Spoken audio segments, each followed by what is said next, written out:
Ten krążek jest kolejnym klasykiem, jednak jest dość kontrowersyjny, szczególnie dla fanów wcześniejszego thrashowego oblicza grupy. Jednak oni poszli za głosem serca i nie bacząc na głosy krytyki zrobili swoje. A krążkiem tym jest Sepultura Chaos AD.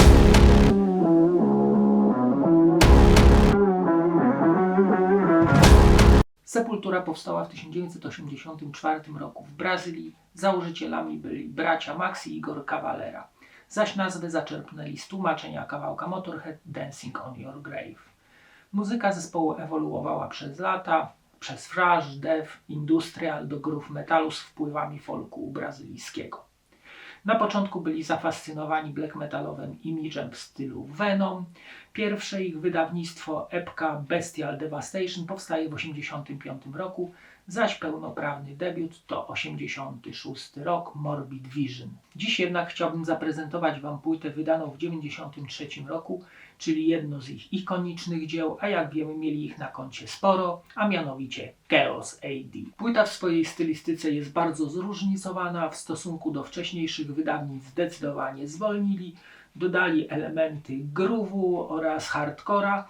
Wyszedł z tego konglomeratu album arcyciekawy i wart uwagi. Podobno inspiracją do nagrania albumu był obejrzany przez Maxa film Zabawa w Boga z 1991 roku o pacyfikacji wioski Indian w amazońskiej dżungli.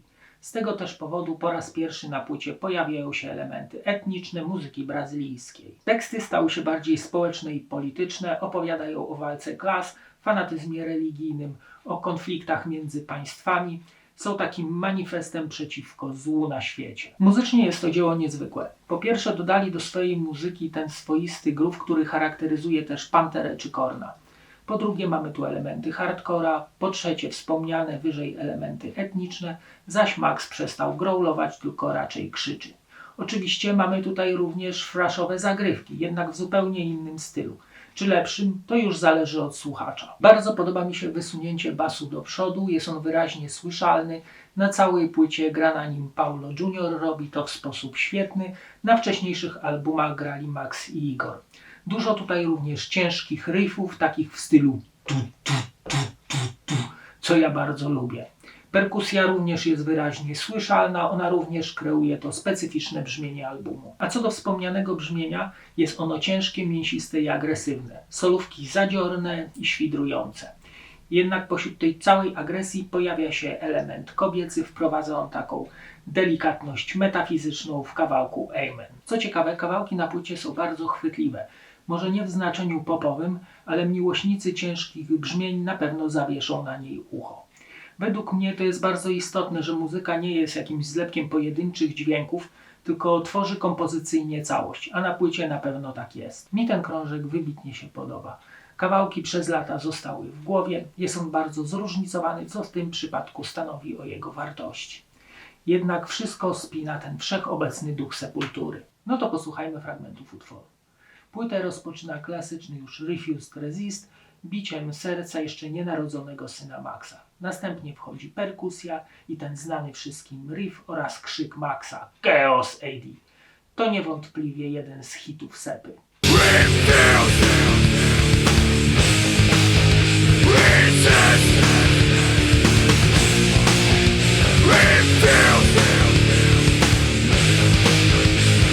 Territory to kolejny klasyk, perkusyjne wejście, po nim wchodzą te ciężkie, mięsiste riffy, oczywiście wszystkim znane. Kawałek opowiada o wojnie o terytorium i sianiu propagandy w mózgach podwładnych.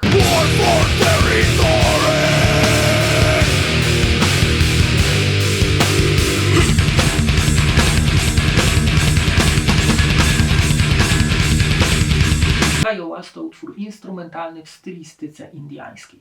Bardzo dużo tutaj perkusjonaliów, gitar akustycznych i ten rytm ewidentnie folkowo-południowoamerykańsko-brazylijski.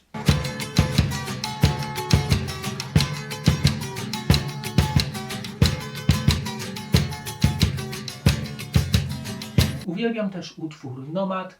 Jest to ewidentnie najcięższy i najwolniejszy kawałek na płycie. Tekst opowiada o odbieraniu ziemi Indianom. Zawiera również fragment indiańskiej pieśni.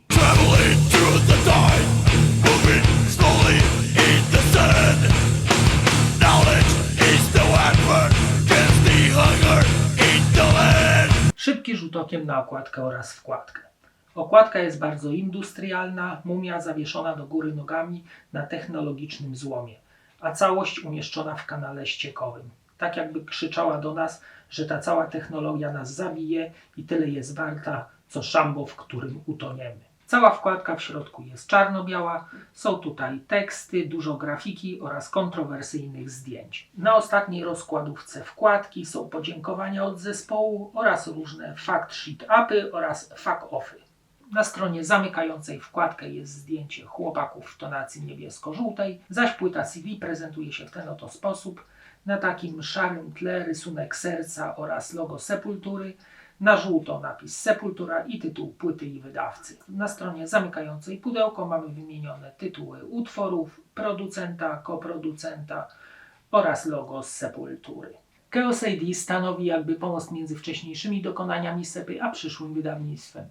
Mam również świadomość, że płyta jest kontrowersyjna, jednak muzyka na nim zawarta jest według mnie bardzo ciekawa i nowatorska. I za każdym razem, gdy odpalam ten album, jaram się nim tak, jakbym słuchał go pierwszy raz. A teraz zapraszam Was do oglądania kolejnego odcinka. Cześć!